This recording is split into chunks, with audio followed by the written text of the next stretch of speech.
یہ وہ ہستی ہے جبکہ سارے ہندوستان میں سارے عالموں کے رہنے کے باوجود بھی یہ وہ ہستی ہے جو آگ میں کودنے کے لیے تیار ہو گئی. کیوں؟ رسول کی محبت نے. میرے محترم عزیزو، اس کو کہتے ہیں محبت. اس کا مطلب یہ نہیں کہ اور عالم لوگ محبت نہیں کر رہے ہیں، لیکن جوان مردی کا ثبوت کس نے دیا؟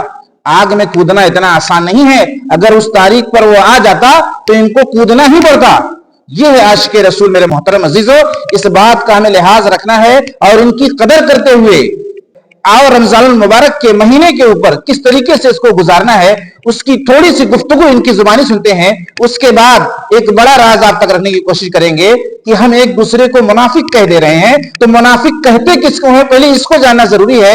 ہو سکتا ہے نہ جاننے کی شکل میں اور ہم بول دیں، پھر اللہ تبارک و تعالیٰ کے یہاں ہماری پکڑ ہو اور اس کا مطلب کچھ کا کچھ نکلے، پھر ہم وہاں کیا جواب دیں گے. آئیے پہلے اس ویڈیو کو دیکھیں. ہم نے قرآن عظیم کا ایک پارہ مکمل تلاوت کیا ہے. رمضان کی بہاریں آ چکی ہیں. کسی مہمان کے انتظار کرتے کرتے جب وہ گھر آ جاتا ہے تو خوشیاں دوبالا ہو جاتی ہیں. یہ اللہ تعالیٰ کا کتنا بڑا کرم و احسان ہے کہ رجب سے ہم دعا کرتے رہتے ہیں کہ اے اللہ رجب و شعبان میں برکت دیتے اور رمضان تک ہماری زندگی کو پہنچا دیں. اور رب تعالیٰ نے آپ سب کی سن لیا اور رمضان آپ سب کو دے دیا. ورنہ آج بھی کچھ لوگوں کی موت ہوئی ہے. حدیث رسول ہے، میرے آقا فرماتے ہیں قیامت کے دن رمضان اور قرآن جس کی حمایت میں کھڑے ہو گئے اس سے جنت میں جانا واجب ہو جائے گا. جس کی یہ شفاعت کر دیں رمضان اور قرآن. اور ساتھ میں میرے آقا صلی اللہ علیہ وسلم نے یہ بھی فرمایا، یاد رکھو رمضان اور قرآن جس کے خلاف کھڑے ہو گئے تو پھر اس کو دوزخ میں جانا واجب ہو جائے گا. بہت سارے لوگوں کو ایسا لگتا ہے کہ 20 رکعت ہے، لمبی ہے، کون پڑھے گا، پھر پڑھ لیں گے، پھر دیکھ لیں گے. جس کے اندر یہ سستی اور کاہلی آئی، یہ علامت میں بتا رہا ہوں آپ کو، علامت. حدیث رسول ہے نماز صرف منافق پر بھاری ہوتی ہے، مومن پر نہیں. مومن ہوگا تو نماز میں لذتیں محسوس کرے گا، منافق ہوگا تو اس کے لیے نماز اور بھاری ہوگی. ارے امام صاحب اتنی لمبی قرات کرتے ہیں، کھڑے ہیں تو کھڑے ہو گئے، رکوع میں جا ہی نہیں رہے. یہ کس کو بھاری لگتی ہے؟ جس کے اندر نفاق ہو. ہر سال میری عادت ہے میں قرآن جو تلاوت کرتا ہوں اس کے کچھ گوشے آپ تک رکھنے کی کوشش کرتا ہوں. یہ اور بات ہے کہ 6 سال کے بعد اسی ممبر پر دوبارہ ہم تفسیر بیان کریں. اللہ تعالیٰ اس مسجد کو ہمیشہ شاد و آباد رکھے. ہم رہیں یا نہ رہیں یہ ممبر سدا سلامت رہے. آج قرآن کی جو تلاوت ہم نے کی ہے وہ سورہ بقرہ، سورہ فاتحہ کے بعد پہلی سورہ قرآن میں سورہ بقرہ ہے. سورہ بقرہ سب سے بڑی سورہ ہے قرآن پاک میں. تقریباً 2.5 پارے پر مشتمل ہے، 280 کے قریب آیات ہیں. اور سورہ بقرہ کی بڑی برکتیں بھی ہیں. ایک روایت میں یہ ملتا ہے کہ پورے قرآن کا جو کچھ بھی مضمون ہے اللہ نے وہ سب سورہ بقرہ میں بیان کر دیا. پورے قرآن میں جو کچھ بھی ہے وہ سورہ بقرہ میں ہے، اور جو سورہ بقرہ میں ہے وہ سورہ فاتحہ میں ہے. پورا سورہ فاتحہ میں ہے. اور اسی کو مولا کائنات علی مرتضیٰ نے فرمایا کہ اگر میں سورہ فاتحہ کی تفسیر لکھنے بیٹھ جاؤں تو 70 اونٹوں کو بوجھل کر سکتا ہوں. کیوں؟ اس لیے کہ سورہ فاتحہ ہی قرآن کا نچوڑ ہے، قرآن کا. میرے محترم عزیزو، آپ نے مفتی سلمان ازہری صاحب کی چند باتوں کو نوٹ کر لیا ہوگا کہ ہمیں رمضان میں کس طرح زندگی گزارنا ہے، کس طرح عمل کرنا ہے. حالانکہ ویڈیو ان کی بہت لمبی تھی لیکن میں نے پوری ویڈیو دکھانے کی کوشش نہیں کی، اس لیے کہ بہت زیادہ ٹائم، یہ مشغولی کا دور ہے، ہر کسی کے پاس نہیں ہے. اب میں ایک چھوٹا سا کلپ اور دکھاؤں گا. مفتی سلمان ازہری صاحب کے طرف سے مفتی یاسر ندیم نے کیا کہا، ان کی ویڈیو دیکھیے. اس کے بعد میں منافق کہتے کس نے اس کے بارے میں بتاؤں گا. اور مفتی سلمان ازہری صاحب نے فون اٹھایا، فون پر ماشاءاللہ گفتگو ہوئی کافی دیر تک. میں نے ان کو مبارکباد دی اور ساتھ میں یہ بھی کہا کہ آپ نے جو مباہلے کی دعوت دی ہے وہ پوری امت کی طرف سے ترجمانی کی ہے. اس پر انہوں نے کہا اور بڑا شاندار جواب دیا. انہوں نے کہا کہ یہ مسئلہ مسلکی نوعیت کا نہیں رہا، یہ پوری امت کا مسئلہ ہے، یہ آپ کا بھی مسئلہ ہے، یہ ہمارا بھی مسئلہ ہے، یہ نبی کریم صلی اللہ علیہ وسلم کی شان رسالت سے جڑا ہوا مسئلہ ہے. تو اس لیے آپ حضرات دعا کریں. میرے محترم عزیزو، آپ نے سارے کلپ کو دیکھ لیا. اب میں یہ بتانا چاہتا ہوں کہ اکثریت مسلکی جھگڑے کو لے کر ایک دوسرے کو منافق کہہ دیتے ہیں. پہلے سمجھنے کی کوشش کرو میرے محترم عزیزو کہ منافق کہتے کس کو ہیں. اور 2-4 باتیں اور میں عرض کروں گا جو بہت کام کی ہیں. عوام اگر ویڈیو کو دیکھ رہی ہے تو بھی باقی رہے، اگر عالم دین دیکھ رہے ہیں تو بھی باقی رہے، اس لیے دونوں کے لیے بہت بڑا فائدہ ہونے والا ہے.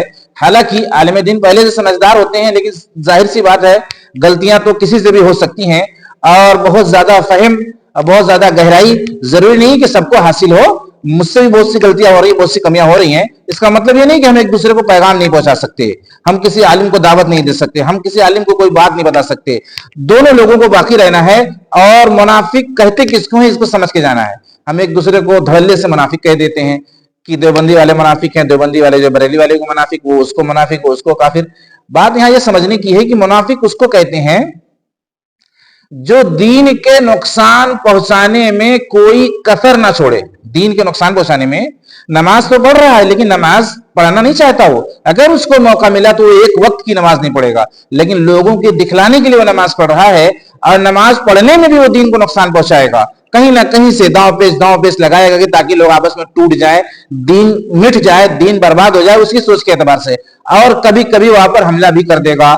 اور تو اور آپ کی جماعت کے ساتھ رہتے ہوئے، یعنی جو بھی دینی جماعت ہے اور ایک ساتھ لوگ چل رہے ہیں، جو بھی مسلک ہے اس کے ساتھ وہ رہے گا، ساتھ دے گا، خدمت کرے گا، اور کھلائے گا، پلائے گا، پیسہ بھی دے گا آپ کو. اور اس کے بعد اس جماعت میں سے نکلے گا، بظاہر ہے نا، نکل کر جائے گا اپنے گروپ میں. کون سا گروپ؟ منافقوں کا گروپ، جو منافقوں کا مین ہوگا. اس کے بعد جائے گا اور یہ کہے گا کہ آج میں نے دین کو اتنا نقصان پہنچایا. پھر اس نقصان کے جاننے پر وہ سارے مجمع والے، ایک مجمع تو یہ اس نے جو ہے پکڑا تھا بھائی دینی راستے والوں کا، کہ بھائی علماء کا ہے اور دینداروں کا ہے، اور اپنا بھی دیندار بن کے اس میں شامل تھا، لیکن اس کا مقصد ان کے ساتھ رہنا نہیں تھا. اس کا مقصد یہ تھا کہ کون سا داؤں پیش لگاؤں کہ لوگ آپس میں لڑ گئے. اس کو منافق کہتے ہیں. اور آئندہ کی جو نیت ہے، آئندہ کے جو عزائم اس کے ہیں، دین پر چلنے کے بالکل نہیں ہے، بلکہ یہ نیت ہے کہ دین کو میں نقصان پہنچانے میں کوئی کسر نہیں چھوڑوں گا، اور جتنا میں نقصان پہنچاؤں گا اس کو جا کر وہ دوسری جو مجالس ہے، یہ تو بظاہر ہے، دیکھنے کے لیے ہے. ایک مجلس اس کی جو اصل ہے، وہ جو اس گروپ میں سے آیا ہے، اس گروپ میں بظاہر دکھلاوا کرنے کے لیے اس کو جا کے بتائے گا تو لوگ ہنسیں گے اس پر. آہا بہت اچھا کیا، بہت اچھا کیا، دین کو نقصان پہنچایا. تو ایسا کوئی مسلمان مجھے ایک بتا دو، آپ ایسا کوئی ایک مسلمان بتا دو. وہ ایمان میں ہے ہی نہیں ہے، نماز تو پڑھ رہے ہو، ایمان میں ہے ہی نہیں. تو یہ ساری چیزیں سمجھنے کی میرے محترم عزیزو، اس پر بہت بڑا سوال اٹھ سکتا ہے اللہ تبارک و تعالیٰ کے ہاں کہ اس کی حقیقت سے ہم واقف نہیں ہیں. ہاں آپ اور کچھ بول سکتے ہیں، لیکن آپ یہ نہیں بول سکتے کہ یہ شخص منافق ہے، اس لیے کہ منافق کا مطلب آپ سمجھ چکے ہوں گے. اور یہی بات اگر کوئی کہیں سے کوئی کنفیوزنگ ہے تو آپ علماء کرام سے جڑ کر ان کے پاس جا کر اس کی تحقیق کر لو کہ ہم کسی کو منافق کہتے ہیں تو منافق کا مطلب آخر کیا ہوتا ہے، منافق کہتے کس کو، کہ بس فلاں منافق ہے.